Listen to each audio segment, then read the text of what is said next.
Today's video will be filling out this empty bracket of a team and also filling it up with the best card in every single position. Normally I do that for the current players, but now we're going to be doing it for the whole entire year. Before we get into this list, as you guys know, I'm not going to be including like some endgame UL LTDs, which is Ultimate Legend LTDs. We're not going to be doing any golden tickets as well. This is going to be cards during the prime years of Madden that we all can look back onto. Obviously, golden tickets are broken. They're supposed to be broken. So we're going to do more of just we're broken in general. But at the end of the day, if you guys enjoy the video, make sure to smash that like button. Let's get right back into it. So when we get into the list, you guys can see I do have 2 offensive linemen here already. There has been no cards in this game at offensive line that I can go back and snap my memory right onto and be like, oh, yeah, that was the best card in the game. The only ones that I can really think of are Faneca, Robert Hunt, and Dan Dierdorf. Faneca, obviously, like I said, I want to include UL LTD. He came out very late in the game. Dierdorf, the only reason why I'm like kind of like putting him right here is because he came out, he was like one of the first cards we've ever got for the ULs, and he also was the only 99 right tackle in the game for like 2 to 3 months, which was insane. I don't know if it was that long, but it felt like an eternity. So like I said, do with what you will. I don't know who to put here. There's no left tackle, center, or even left guard that's not Faneca that I could even think of that I would put in that situation there. But moving over to tight end, I got 2 cards right here that I had to decide from: Vernon Davis and also Mr. 95 Pitts. These 2 cards, obviously statistically Vernon at 99 is going to be better, but at the time of coming out, Kyle Pitts did come out. He sat over a mil forever. Obviously he was rare card, right? But we did have a lot of packs to open him. I actually did pull this card out of the Fire Fantasy Blitz pack. I think I paid $20 for it and pulled a 1,000,000 coin card, which was obviously I definitely made my coins worth out of that. But Kyle Pitts was the best card in the game. Vernon, I think, is he came out during the last like prime kind of promo of the year. He got 1 AP route tech. He's good at everything. This one is like really tough for me. Who would you guys put here? I think Vernon is better all around. I don't think Pitts was like, I feel like Vernon was definitely more of a must grab than Pitts was, although Pitts was very good. We got like Darren Waller not much longer after that. There's a lot, I don't know. Pitts' reign of terror didn't last as long as I feel like Vernon Davis is in this list. Moving into the bottom row, the wide receiver. I'm going to give you guys 3 of these guys as well. When we get to corner, I'll do 3 as well. Wide receiver is actually very solid. I do have my 3 already written down and ready. I took a lot of time to get this video ready. Keyshawn Johnson, one of the best. I probably should use his actual picture here. Let me click him and then go to Keyshawn Johnson so you guys can a little bit remember. That card right there, the backwards hat, one of the best cards all year. He was a route runner, very tall, 6'4", and also they gave him top end speed when he came out. Very expensive, but like him and like, I remember, if you guys don't remember, Robbie Anderson was out at that same time. Those 2 cards were like almost must-haves. I definitely do think Keyshawn was a little bit better, being a route runner and 1 inch taller.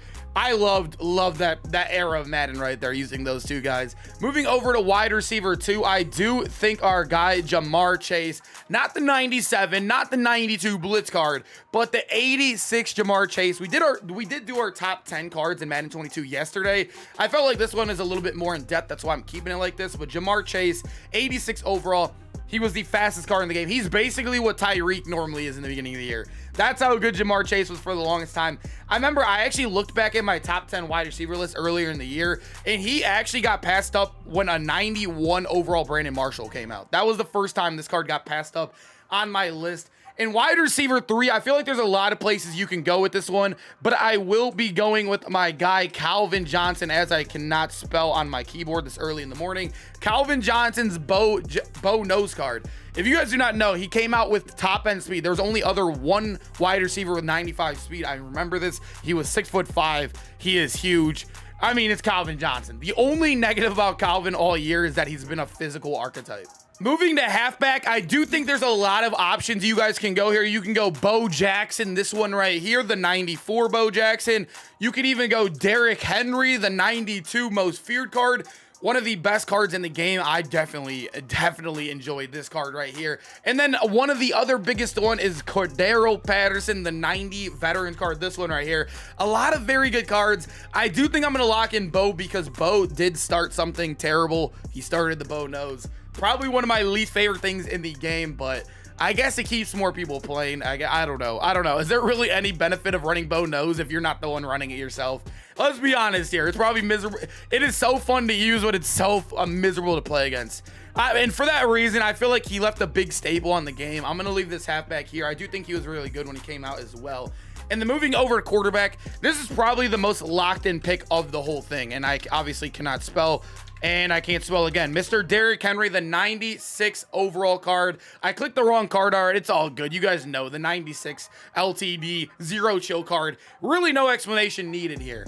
And then when we move over to the final position, fullback, this is one that I actually really have no clue. Obviously, I think William Perry is the most memorable one. I do think Mike Alstott we could throw here as well.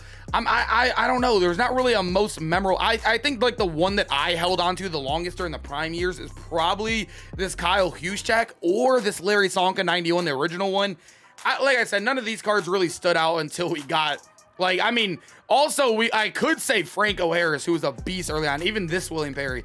I think I'm actually gonna go with Franco Harris. I feel like this is one of the cards that everybody had. He was obviously expensive when he first came out, but Franco Harris, I definitely do think fullback, you can go really anywhere with that. I don't think there was like a by far the best fullback all year, but this is the best card in every position all year on offense, obviously not including that left side of the line. Now moving over to defense, I would say defense is a little harder. I'm not gonna lie. I'm gonna give you one middle linebacker. I don't really think middle linebackers is a very important position in this game, and we're gonna give you 3 cornerbacks, 1 right end, 1 left end, 1 defensive tackle, and then we'll get obviously all the other positions down. Oh, also we'll do 1 safety. We're gonna do the best safety all around, and then we'll do who I thought was the best user throughout the year.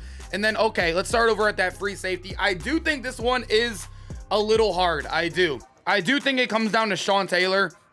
We really haven't had many meta free safeties all year. There wasn't really any cracked ones. Maybe that Taylor Mays card, but I felt like you needed a theme team for that card to even be high speed anyways. But I'm going to be locking in the 95 Sean Taylor. I think this 91 kind of got outdated pretty quickly. The 95 Sean Taylor, Bo knows, you could still be using that card right now and still get a little bit of play out of him. Obviously, there's a 99, but yeah, Sean Taylor's always a beast in this game. We all know that. I'm definitely locking him in as the best free safety all year. And then over here, right outside linebacker, we are going to go to my guy, Lawrence Taylor, another most feared card that dominated. We had a lot of very good most feared cards. Some honorable mentions we had were like DK Metcalf, Randy Moss, most feared cards. Also, another one was like, didn't we get an Aaron Donald this year, or was that last year? I can't remember. That might have been last year now I'm thinking about it. But anyways, moving across the line to middle linebacker, we do got our guy. I do think this has been the best middle linebacker all year. Luke Kuechly gets every team chem, which helps, and automatically you can power him up to a 96 speed. He was a very good card. He's literally corrected everything. People use him as a pass rusher. People use him as a user.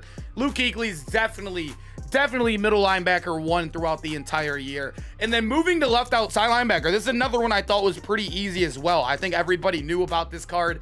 The original LTD Micah Parsons. This card was a must have. If you guys don't remember, he was 900k plus for the longest time. When you're 900k plus during the prime parts of Madden, I'm talking like zero chill when everybody's on the game. That is a very, very valuable card. A very valuable card, and he's definitely one of my favorites all year. Although I didn't get to use him until he was like a 99 kind of, or 98. I still definitely saw the reins of this card. I've played against him many times. He's definitely one of the best cards of the year. And then moving over to safety, like I said, I'm gonna give you who I think is the best user in the game and who I think is the best safety in the game. So originally, the best safety I think all year, boom, the most consistent all year, Isaiah Simmons. Top of the line, he was definitely top of the meta for what, 3, 4, maybe even 5 months in this game. Like it would probably stop like a month and a half ago when he wasn't like in the top 2, honestly. Or top 3 at least. If you guys look at some of my top 10 safeties throughout, you could see him in the top 3 for like months. It's actually insane. And then moving over, the best user of the year, Mr. Ted Hendricks. Definitely locking him in. Ted Hendricks, I mean, there's not much to say about him. He was 6'7" when he came out. Obviously not as fast as some of these other guys, but he had the height. He was really good in the box.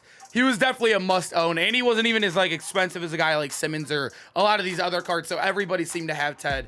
Definitely was a card that I felt like everybody had to have on their team. Moving to the bottom line of this list, we are going to go to that cornerback, and corner's one that I feel like has been a little stacked. There's not really many that stand out to my like mind. If I go to like, say if I go to like Madden 25 and I look back at Madden 22, there's not really many corners that I'm going to think about. The one corner I do remember in the beginning of the year that was a must have that everybody on their field needed was this Mike Haynes right here, the original legend Mike Haynes with this picture showing.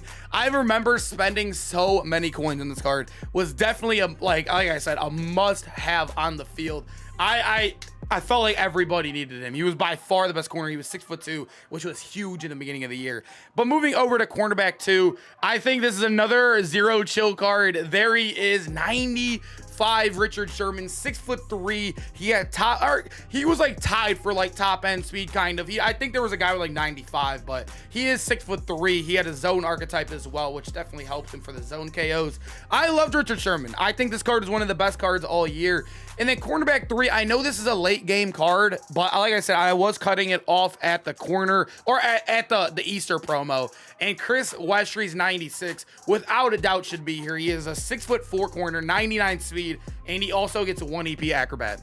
There is no list that Chris Westry should not be on when it comes to like an all-time team of Madden. Now finishing off the whole defensive line, I do think right end and defensive tackle are easier to do. Left end, I'm a little like all over with mine there. I'm not gonna lie, I really couldn't find somebody that stood out all the way throughout the year. But right end, I am gonna be going with my guy Richard Seymour. If you guys do not remember, he is a 310-pound guy. They gave him 90 speed. I don't know if you guys, like, he was by far the best defensive lineman in the game. He has the thickest by far, like, player model in the game. He is huge. He literally gets through all the holes. It is insane. He has really good block shed. He had good finesse move. He was just an all-around good card. I think Richard Sherman was, or not Richard Sherman, we have 2 Richards now. Richard Seymour is definitely a must-have over there. And then talking about another huge man, the first Warren Sapp. This one right here, 91 Warren Sapp. He was a run stopper. It felt like he shed it all the time, even on pass plays. He was on all, remember when everybody's running a Raiders team? Everybody seemed to have Warren Sapp because of that Raiders team. This is definitely a card. I want him to get a 99. I'm not going to lie. I've been waiting for him to get a 99, but yeah, Warren Sapp has definitely been the most memorable D tackle all year for me.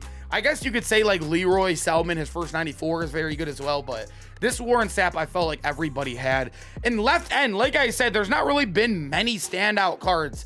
Like, I did love this Javon Curse earlier in the year, wherever he is right here. There's been that. I've loved Max Crosby. There's really not one that stands out, so I did end up locking Max Crosby in the one I had.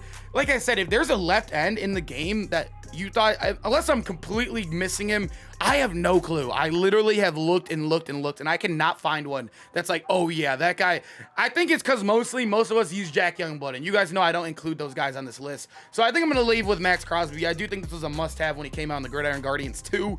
But at the end of the day, this is the best card in every position. Let me end it off with special teams. Kicker and punter, this is like one that's like, you know, it's all over the place. Punter, I think like there's really not been like a standout punter all year. Honestly, I think punter's one that I could like leave alone. Maybe I'd go like Michael Dixon because he was a 96 there. It was pretty easy to get.